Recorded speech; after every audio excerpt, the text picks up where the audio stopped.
All right, taking a photo on a very nice blue sky day, you know, summer. It's kind of boring. I think it really lacks drama. I like the shot of the Eiffel Tower, but I think it's really a bit boring. And so I'm going to do something about it with a little sky replacement. So let's start off in Lightroom. I think we're going to open up a little bit the shadows, but not that much. Yes, maybe. Highlights.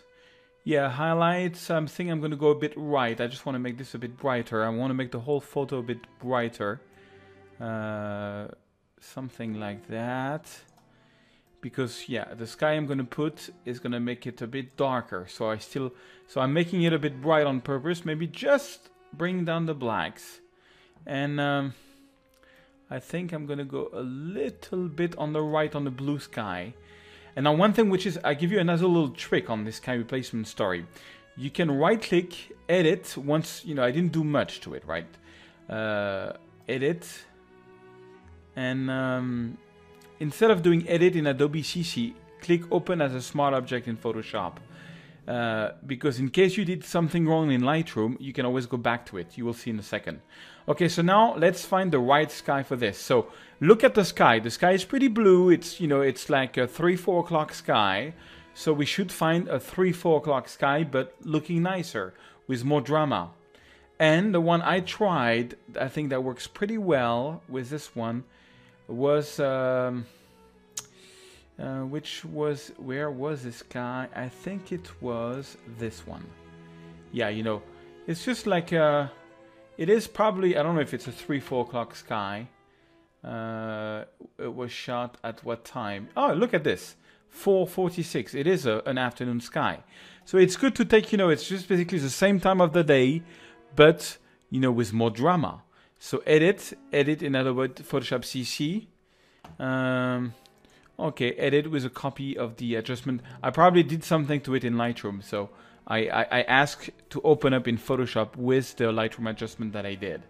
Okay, then I'll take my move tool and I'm going to drag and drop it in the middle of my photo. Then I'm going to press the Z key and the Alt key to zoom out, okay? Let's try to put this into multiply mode. It's actually not bad. Multiply mode does the trick. You know, it's still a bit too bright. Sometimes I like to check overlay. Overlay can be cool because what overlay does is you don't have to do any masking. That's what I like about overlay. Soft light is going to be too soft on this one. Hard light is going to be really hard. It's not going to be good. And then the thing is, you know, with the Eiffel Tower, so I'm hesitating between overlay or multiply. Multiply, I think, is the one that's going to go.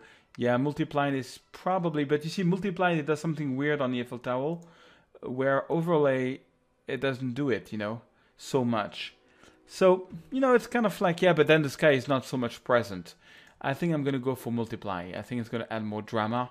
And what I'm going to do, though, is you see how this was already very bright. So let's make a couple of corrections on this one. No, I think, yeah, that's kind of fine. That's fine. All right, so I'm going to put a layer, press the brush tool, B for brush, make sure it's black, make sure it's 20%, and I'm just going to brighten up again the Eiffel Tower a little bit. I think it's, I'm going to, basically what it does, I take out some of this mask here, you know, as you can tell, and it's just masking it better. Make sure you don't do that so much because it's going to look weird there, just around the Eiffel Tower. So I'm going to Command Z. And that's the good thing about multiply is that, you see, it's just perfect.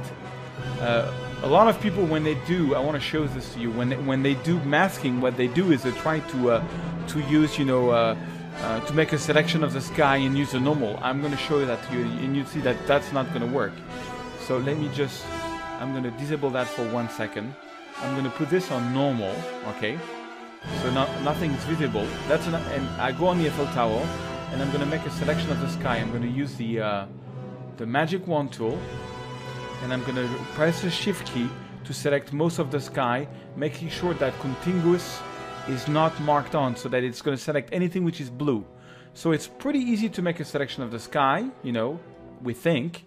So the sky is selected now. So I'm going to go to select. I'm going to inverse that selection. Okay. And then I'm going to go back here. I'm going to enable the layer mask.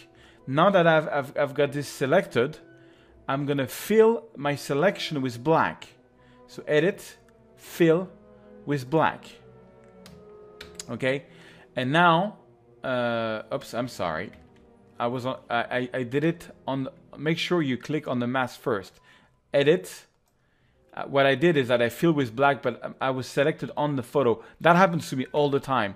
And that's why when I do a mistake, I don't take it out of the video. Because if I do it, probably somebody else will do it. Okay, Command D. So that's, you know, it looks pretty, it looks like it looks good. You know, it's like normal with, you know, with a mask. But if you look closer up, you will see it's really weird. Because the mask is not perfect. Let me go 100%, you see? How it's like making little dots here everywhere, especially here, like the masking is really not good. Now, if I throw this away, right, the mask that we just did, and I put this back into multiply, you will see the blending is perfect. Let me zoom out. It's just perfect. Like you cannot see anything weird, and you know, everything is just, it's just perfect masking. So that's one. That's now the thing. It's a bit too dark. So I can lower a bit the opacity of that, add a lemon mask, and bring back some drama. Before brush, make sure it's black. So I'm going to redo it real fast. Just, you know, I'm just taking a bit this mask out. And, yeah, maybe a little bit here. And this way, we've got good masking. Okay? And then, as usual, I will finish up. Now we've really blended the new sky. It's just a bit too dark. But all that I'm going to correct in Photoshop, before in Lightroom. And I'm going to take this out in Lightroom. I'll show you how it's very easy to do in Photoshop, but you can actually also do it in Lightroom. I'll show that to you in a sec. So File, Close, Save. And I'm going to put on pause and go back. I'm back in my collection with this, so that's the original photo, and that's with the sky. And now I'm going to do a double processing in Lightroom. So I'm going to open up the shadows to make the overall photo a bit brighter. Maybe not that much, but just like this. I'm going to bring down some highlights. Yeah. And then I'm going to bring the whites up again until it's clipping. And make sure it's not clipping, something like that. And bring the blacks, that's my usual workflow. And yeah. And if you think it's too blue, where you can just, you know, bring up some clarity and bring down the vibrance, you know, something like that. So that's the before photo. And that's the after. It's a lot better. It's a lot more drama. And, okay, now I want to take this out. And you see it's like perfectly blended. I like that. So now I'm going to take the quick selection brush. Sorry, the quick removal, spot removal tool, which is here. Let's zoom in, and I'm going to take this out. So for this, I'm going to make it a bit big. Make sure it's really onto it.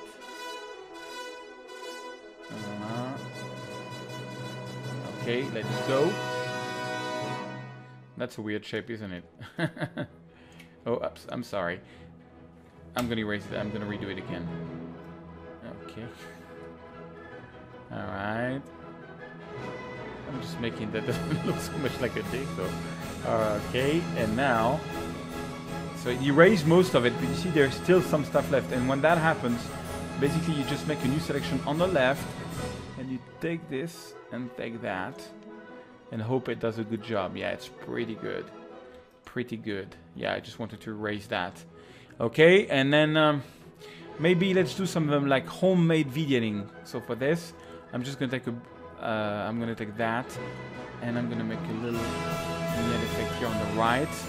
Make sure I'm going to click on the Alt key and reset everything. Bring down the exposure. Just want to darken this a bit. No, actually it's not working. It's actually pretty good that it's bright there. Maybe I'm going to do a little vignetting here on top. But a bit crooked like that. I like crooked vignetting. Okay, reset. Make it like this, make this a bit bigger. I like to do that on vignette. I make it this bigger and I take the middle point and turn it back. Something like that. Yeah, it's a bit too much. Alright, and the bottom maybe. Something a little vignetting like this at the bottom. Under there. Okay, and back it down. Just a little bit, it just makes more drama on the photo, you know. And that's pretty much it. So that's the before with the sky replacement, and that's after. It's just a much more drama and pleasing photo in a way.